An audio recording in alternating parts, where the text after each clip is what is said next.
안녕하세요. 유니브 클래스 윤여정입니다. 자, 우리 11월은 온통 모든 관심이 수능에 쏟아져 있는 시기이기는 하지만 실은 예비 고1 부모님들이나 친구들은 수능보다는 고입을 어떻게 할 것인가에 대한 고민을 하는 시기이기 때문에 이 시기에 고입에 대한 얘기를 좀 해보려고 합니다. 고등학교 선택이 중요한가요? 이거는 진짜 답이 없어서 뭐라고 말씀을 드려야 될까 고민이 좀 많았는데, 대입의 관점에서는 어떤 고등학교를 가더라도 거기서부터 일단 다시 시작하는 거고, 그 다음에 내가 이렇게 예측을 하고 갔더라도 결국 예측한 대로 되는 경우는 많지 않기 때문에 거기에서 이 아이의 특장점을 살려서 어떤 걸 보완하고 어떻게 전략을 수정하고 이러한 전략대로 가고, 이런 것들이 조금 더 중요하다고 보는 편이거든요. 그래서 고입이 중요하지 않은 건 아니지만 저는 개인적으로는 너무 예민하게 굴지 않으셔도 되지 않을까 하는 정도로 생각하는 편입니다. 자, 우리 고등학교는 크게 4가지 유형으로 분류될 수 있죠. 우리가 보통 일반고, 그 다음에 외고나 국제고와 같은 특목고, 그 다음에 자사고나 자공고와 같은 자율고, 그 다음에 특성화고, 이렇게 크게 4가지로 분류할 수 있습니다. 자, 우리 이렇게 4가지로 분류를 하지만 이 4가지에 따라서 입시가 달라지는 것은 아니기 때문에 비슷한 유형끼리 묶어서 한번 얘기를 진행해 보려고 합니다.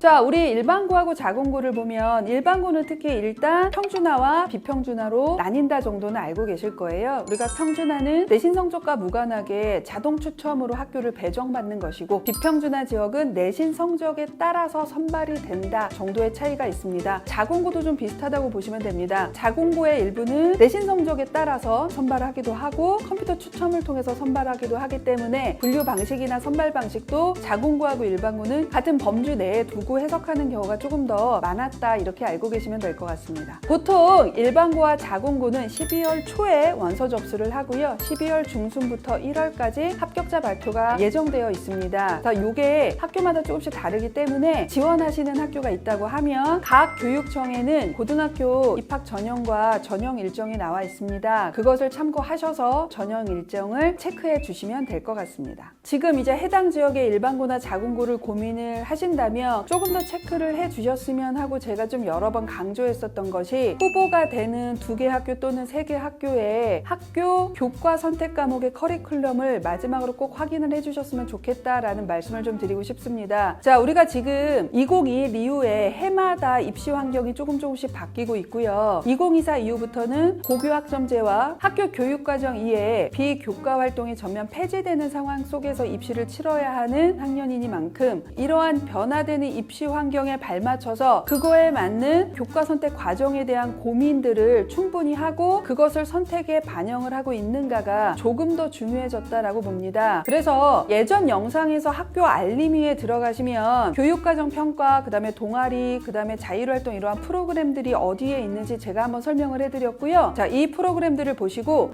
2022 때 이 학교는 문과이거나 이과일 때 이러한 과목들에서 태기를 할 수 있었구나, 이런 것도 확인하시면 좋고요. 또 하나는 끊임없이 매년 교육과정이라던가 교과 과목 선택에 대한 고민들이 날로 발전하는 학교가 있다면 조금 더 염두를 해두시는 것이 더 좋지 않을까 하는 생각을 하고 있습니다.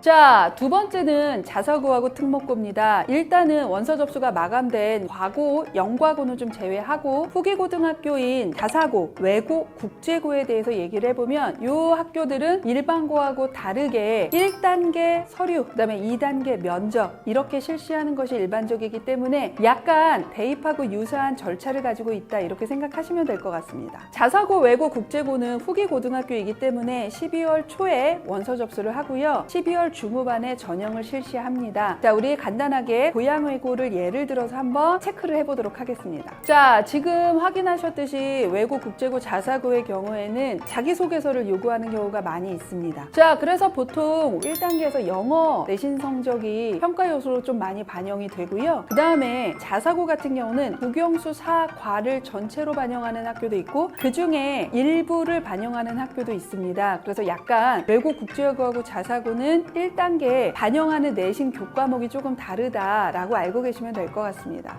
그러면 2단계 면접은 얼마나 중요할까요? 보통 1단계를 합격하는 게 중요한 게 아니라 2단계 면접을 어떻게 보느냐가 중요하기 때문에 이러한 특목자사를 준비하시는 분들은 이전부터 면접 대비를 하고 계시는 부모님들이 훨씬 많은 걸로 알고 있고요. 이전에는 안 했다고 하더라도 지금은 어디서 준비를 해야 하나요? 라고 물어보시는 부모님들이 많이 있습니다. 그래서 당연히 1단계보다는 2단계 면접의 영향이 훨씬 더 크다라고 알고 계시면 됩니다. 그럼 지금 자사 특목고 보내도 되나요?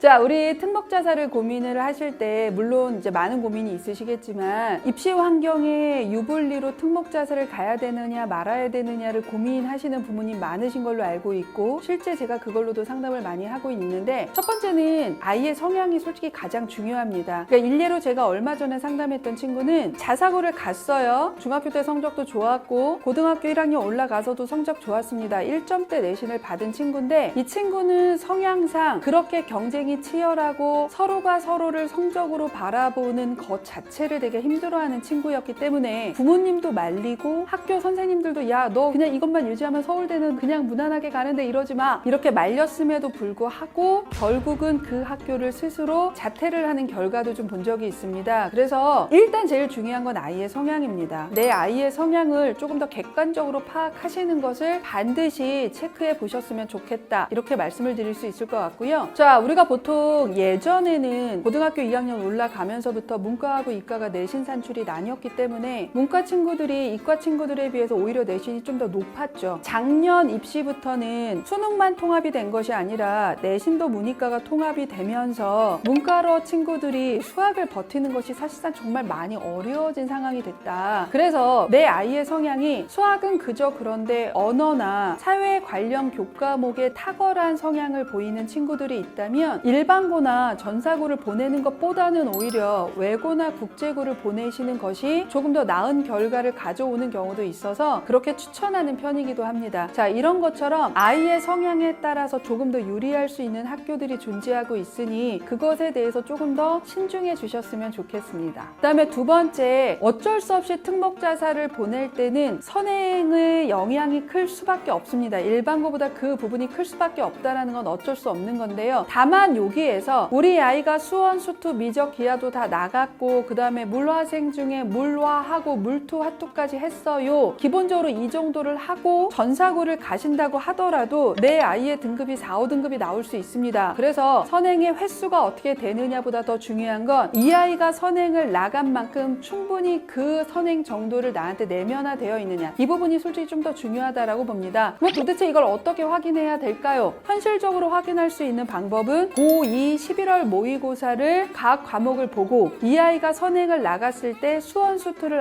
이 정도를 현재 풀 수 있구나, 또는 과탐을 이 정도를 풀 수 있구나 라는 것들을 한번 확인해 보는 정도는 최소한 하시고 그 다음에 전사고를 고민을 하셨으면 좋겠다 라는 말씀을 좀 드리고 싶습니다. 이 정도로 하고 고2 모고가 5, 1이 나온다고 하더라도 전사고에서는 반드시 등급이 1, 2, 3등급 이내에 있지 않을 수도 있습니다. 열심히 하는 노력만으로는 등급을 항상 일정하게 유지하는 것이 워낙 어려운 학교이기 때문에 선행의 정도도 중요하지만 선행을 어떻게 이 아이가 잘 구조화시키고 내면화시켰는가를 그래도 조금은 확인을 해보셨으면 좋겠다라는 말씀을 좀 드리고 싶습니다.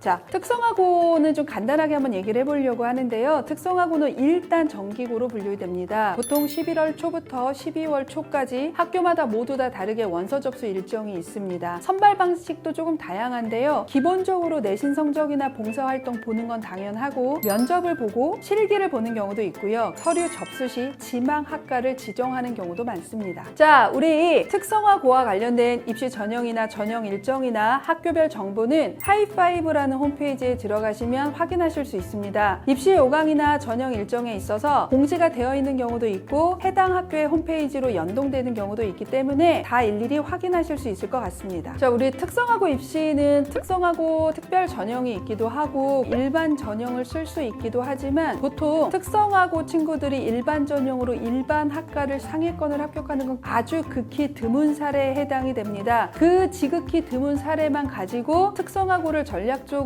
진학하는 것에 대해서는 저는 개인적으로 긍정적이지는 않다라고 봅니다.